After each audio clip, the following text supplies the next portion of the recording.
Hello everyone, today I'm taking a look at Lorn's Lure.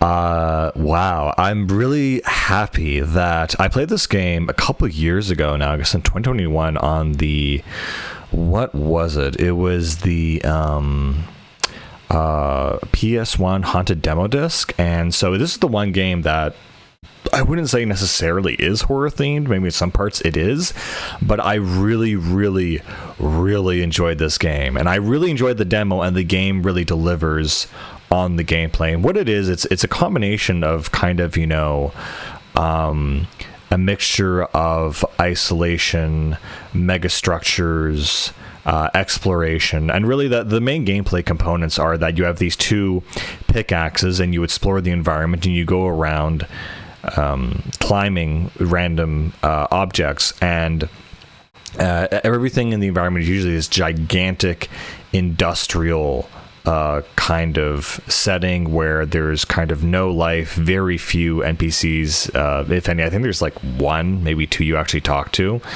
and so it kind of has a sense of isolation, ambience, and I love that. It was very cool. Again, you're kind of unfolding a little bit of a story, a little bit of a lore. I think it was kind of weak, honestly. It was kind of like, okay, there's some weird religion, and there's also technology that's lost, and also some colony went to war, but nothing really definite. Just kind of like ideas that kind of thrown at a dartboard, but nothing was ever fully developed, which is fine for like a beginning game in a series like this.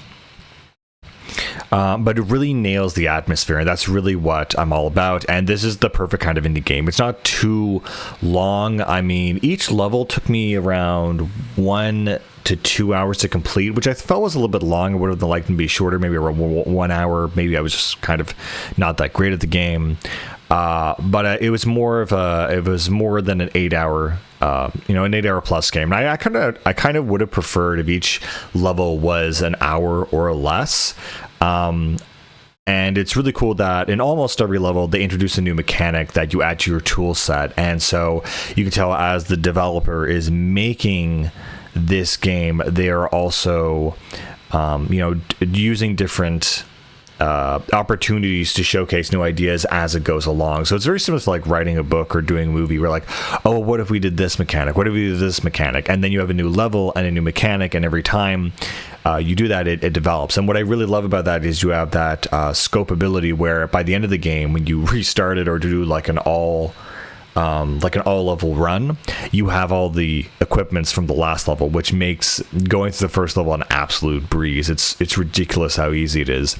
And I think what's really funny is that the very last upgrade that you get is a grappling hook, which has become a staple in Gen 9 games, which I just think is really funny that the very last thing you get is actually the contemporary grappling hook, and it's a lot of fun to use. It's great. Also, Lorn's Lure is a relatively difficult game. You know, there are some sections where like you're gonna have to restart quite a lot, and the way it works is that if you are falling too fast or going too fast, you'll have a speed meter, and so if you hit 3 chevrons, basically you will die when you hit something, and there's really no way to mitigate that until you get the grappling hook at the end of the game. So it makes it for the exploration is also puzzle solving, because yes, you have to platform from place to place, but it's also like, okay, where do I have to go to get over here to this thing? There's very few times you have to put in a key or solve a puzzle, but the puzzle is the exploration itself, and a lot of these things are very tiny ledges, a lot of anxiety. I have a fear of heights, and I was literally almost screaming at some of these because it's oh, you're so close. And I really enjoyed it, I guess, personally, for that aspect. I really hate heights. What's interesting though is it depends on, I guess, maybe the player, but the obvious puzzles are that you have to end up climbing and ascending a lot of these environments, and that's not always the case. There's actually, I think, more scenarios where you're actually descending in the highly vertical environment, and it's trying to descend in a safe way that doesn't get you totally killed. And then I think there's one fetch quest where you have to find this flower, which means you have to go all the way to the bottom of this complex and then ascend all the way back up. And it's really interesting how you have to use different strategies. For example, you have your pickaxes, and so those are really great for climbing, but they can only go into certain materials in the environment. And so when you're descending, it's about, okay, how do I decelerate myself fast enough or hit this ledge and jump on this thing so I'm able to essentially land safely. And I didn't know I could land on that aspect or whatever. And it's really interesting how the mechanics evolve throughout the game. You go from dashing to grappling, whatever. Something really nice is the life system or lack thereof, essentially, where as soon as you hit a stable platform, it could even be as small as like a centimeter wide. It depends. I think in the first level, they're very generous with this, but you'll respawn right there. So a big thing is that you don't lose a lot of progress, which with games like this, that is a huge thing I hate. I hate redoing a bunch of things when I've already done it. But this game is really good with the checkpoint system. Like, it's very fluid, it's very fast, it's very fair, essentially, very, very fair. And so you'll really find yourself groaning and saying, okay, I have to do all that again. No, I have to do this one really hard part, which is really nice.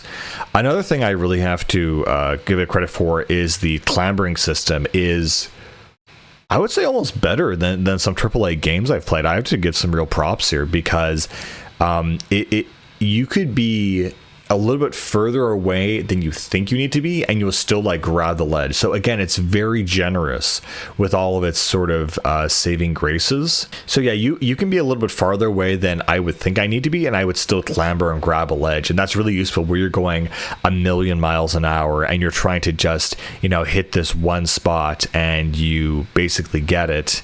And you just miss it by a centimeter, but you're reaching out and you actually grab the ledge and it automatically just pulls you up gently. It feels really good.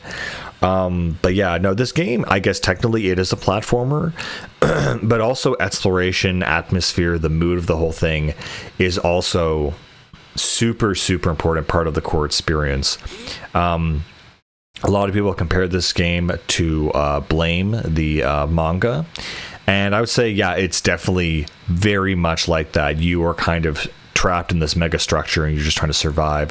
Unfortunately, it didn't really have, again, like I wish they'd have more of a story where, it's about the network genes or boss battles. But I love this game for what it is, and I cannot wait to see what comes more from the developer. Again, that whole phobia or fear of just missing a ledge or traversing these amazingly desolate areas and landscapes, it's a ton of fun. I really, really enjoy it. And again, they nailed the atmosphere, they nailed the mood, and the soundtrack. Oh yeah, the soundtrack is really, really good. Something I also kind of thought of that would be interesting, or kind of the story I would project onto this game, is sort of similar to Dante's Inferno, such that, the beginning area, you're in this Eden-like a sort of paradise, which is similar to Limbo. In the second area of hell is actually about the blowing of the winds, which is like I think the second or third last level, where you have to contend with wind. Then it gets a little bit more breakdown, but I really like these games where it's that feeling of never going back, of that once you descend into this place, that you're almost trapped in the sense that you can only keep going down, that once you've descended a certain amount, it's actually impossible to get back up, and you just have to keep going on this journey. I love, that theme and that style. And certain games have levels where you do kind of descend, or you do kind of like a boss rank kind of thing, where you're trapped and locked into this simulation. But in Lorn's Lure, that is the entire game. You're constantly descending, ascending, exploring, and going deeper and deeper into the complex, getting rid of the lore, the scenery, the culture, or lack thereof, or just experiencing the isolation. I think one of my favorite levels probably was the city, mainly because I liked zooming through those little windows. That feels really, really fun and very, very fluid to kind of go through, kind of almost blind shooting into something and then still making it. And what's also super, super cool about that level is that it's just aesthetically, it's a really cool, like, it's entirely abandoned city.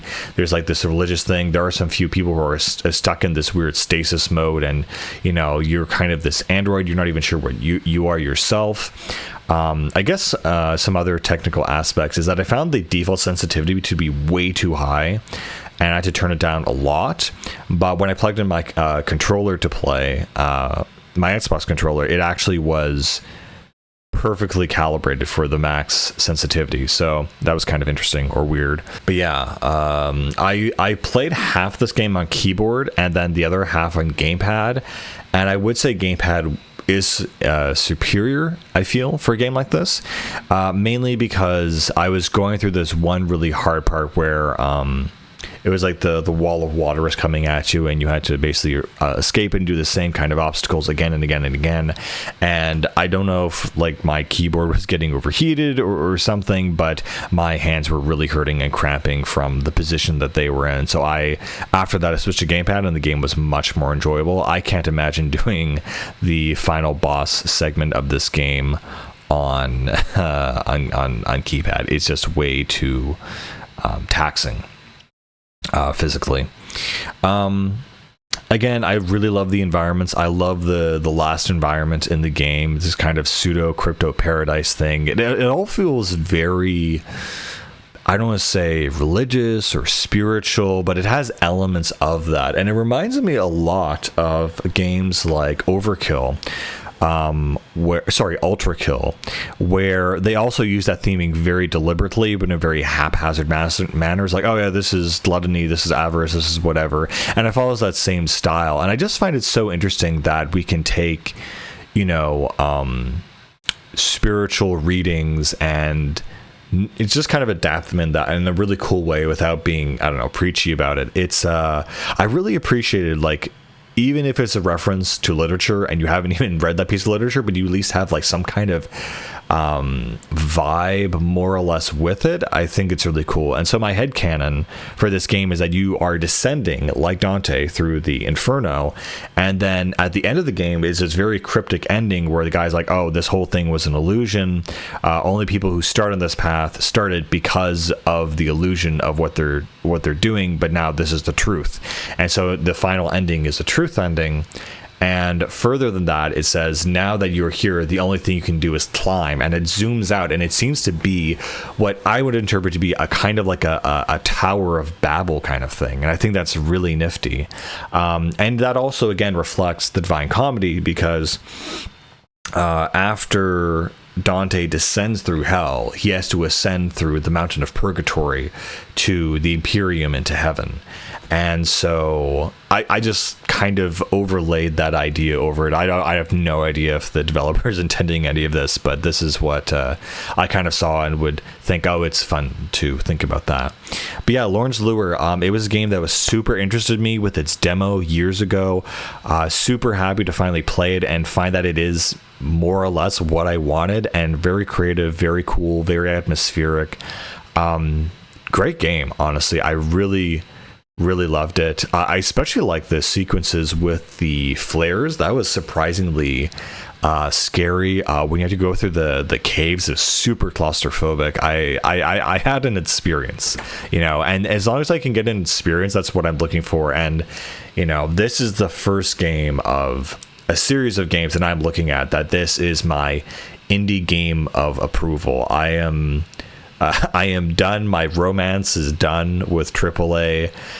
Anything AA or below, or basically indie on Steam, is now where I'm looking at, and this game really fits the bill for the experience that I want. It's not terribly hard. It's just platforming through a very specific style, a very specific environment, a very specific aesthetic with a very specific music. It's not super long. It's not super complicated. Well, later in the game, it can get kind of complicated with all the combos that you're doing, but it's such a good way to make a bunch of building blocks for a game, for a AAA game that might be in the future, but for the singular experience of just focusing on this one aspect, I love it. I think that's all I got to say about Lorn's Lure. Again, really, really super enjoyed it. Great game. Go try it out. At least try the demo. Very, very cool. Very interesting.